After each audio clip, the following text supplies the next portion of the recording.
We're having different scenarios of traffic problems that we've been having across the country. Now, Kumasi has some pretty bad traffic situations.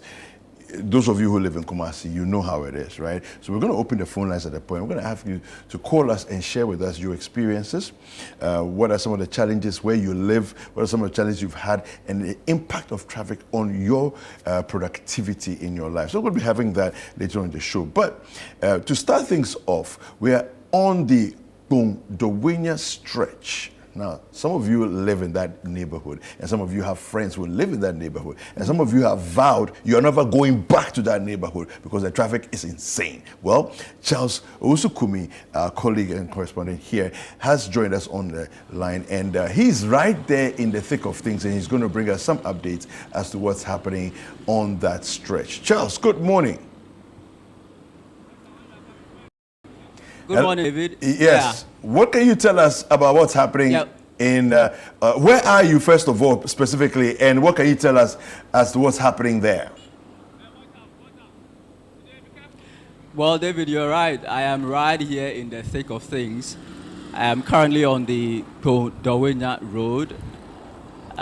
So what you see is traffic from Dawhenya all the way to Kpone, which has gradually developed into intense traffic here since we got here for about 5:30 a.m. Okay. Traffic started building around that time, and as you can see in the video, it's gradually moving all right, but this is a daily struggle for most of the people who live here. You know, new communities, new settlements keep springing up around these areas, so the population is increasing, and every day people commuting from work and back home have to deal with this traffic situation. So this is part of what's supposed to be an international road that leads all the way to Togo and other neighboring West African countries.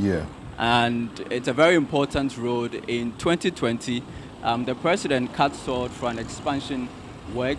Unfortunately, we're told that work has stalled on this project because of the domestic, the debt restructuring exercise that government undertook recently, and that is the reason why work has stalled here.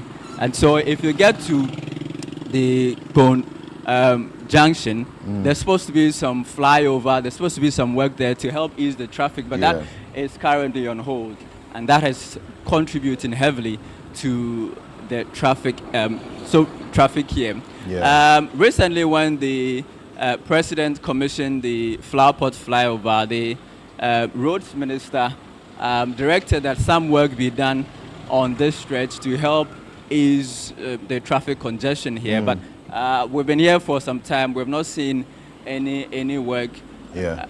The Director General of the Ghana Roads Authority, Engineer James Godfred, on the City Breakfast Show mentioned that yes, they are going to undertake some work and ease the traffic here for commuters. So what we're going to do is today engage some of the drivers who have to deal with this on a daily basis and trying to find out from them how, first of all, this is very difficult. I imagine. You have to deal with this on a daily basis. What's your name, first of all? You're live on ChannelOne TV. Yeah, my name is Charles Brobe.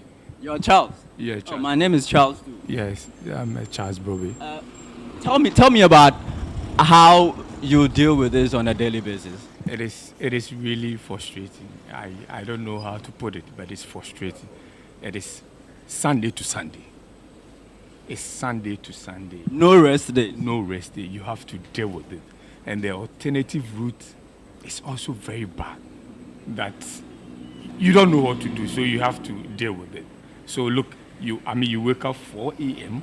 You are supposed to report 7:30, and look at the time. It's 7:30. Yeah. I'm going to Commuter. That's where my office is, where I am. What do you do? I work with a logistics company. Yeah, you're not going to get into trouble getting to work late? The excuses you give, they will tell you why you decided to live at that part of them. So it is no excuse. Nobody will take it. Once you get employed. I mean, you get an appointment and you are supposed to report to work 7:30 and close 5. So going to give excuse that I have traffic on my road, it's really frustrating. All that we seek is, at least, the government should come to our aid, look at the road for us. I mean, we don't know. It's frustrating. On a regular, how many hours do you spend in traffic going to work? No, sometimes you can do 2 hours and varies. I mean, sometimes it becomes very severe and it's crazy. So sometimes 2 hours. I mean, sometimes 3 hours. So, you know, if you have to drop your kids, you have to wake them 4 a.m., prepare them by 6, they have to be at school. Then you have to continue your journey. So it means that practically by 3:30, my alarm is on. I have to wake up 3:30, prepare, and get to the office late as well. And when you are coming back home you get home around 11. So how many hours do you spend returning? It's the same thing. I mean, you could do 2 hours, especially when you get to the Kpone-Dawhenya. So from TT Brothers to Kpone-Dawhenya, it's crazy. Then from Kpone-Dawhenya to Savannah Junction, another hell. It's crazy. I mean, So on a regular day, you are spending around 5 hours in traffic. I was in traffic.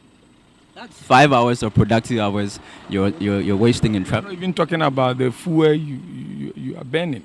I'm not talking about the fuel we are burning. So it's good that you guys have gotten involved. I mean, for those who matters to know that we are suffering. I mean, we are suffering.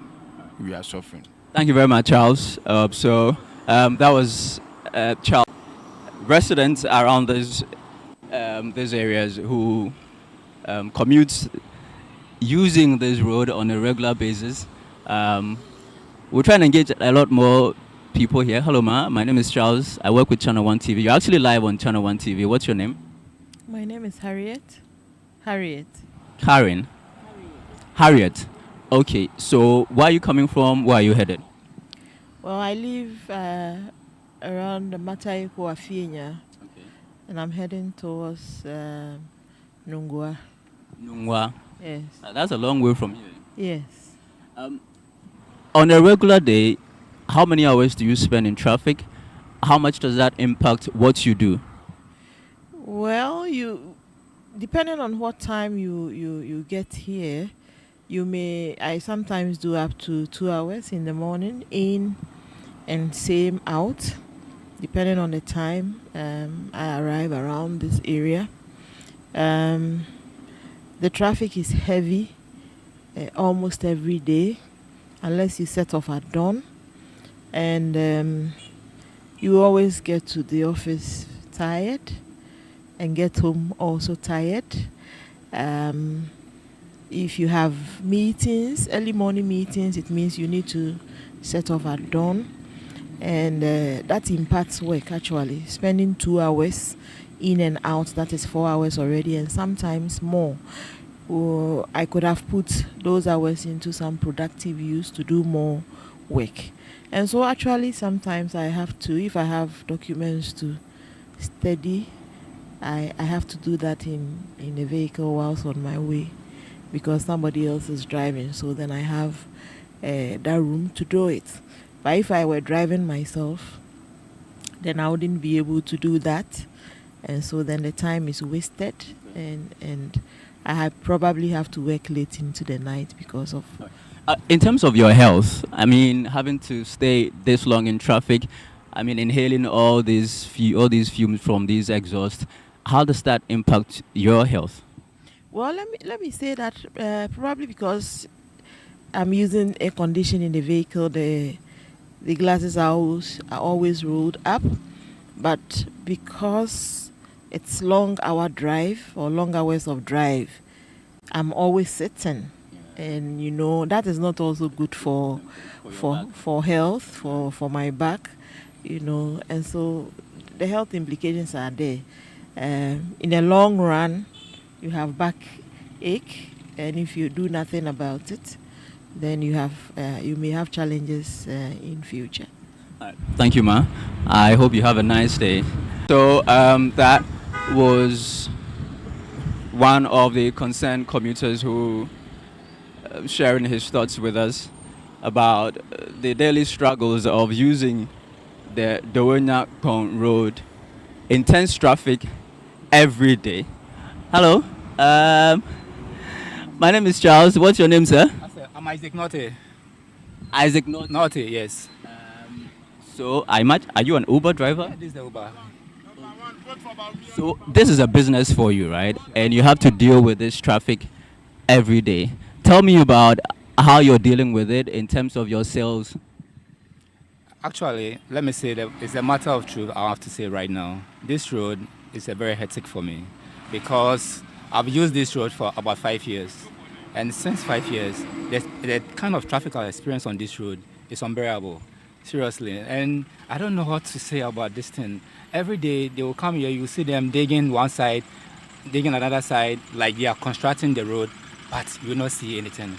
So for me, what I'm saying is the government, we are pleading him. For me, I'll say I'm pleading because if you didn't say that, it's like you don't respect the government. So I'm pleading him. She should come and take care of this road for us because this road is a, ECOWAS road, and it leads to so many countries around here. Like, let me say, Benin, Nigeria, and Togo, they use this road. And it's a disgrace to this country for us to see this road. You get me? Elections are just around the corner. Yes. The president, I'm sure he's watching you. Say something to the president. Okay, Mr. President, this is Isaac Norte, Uber driver. I've used this road for about 5 years. And the kind of situation and the traffic I'm passing over here, I don't like it. So please, come and fix this road for us. That is my word. Thank you, sir. All right. Thank you very much, sir. So, David, these are the contents of a few people who ply this road on a daily basis.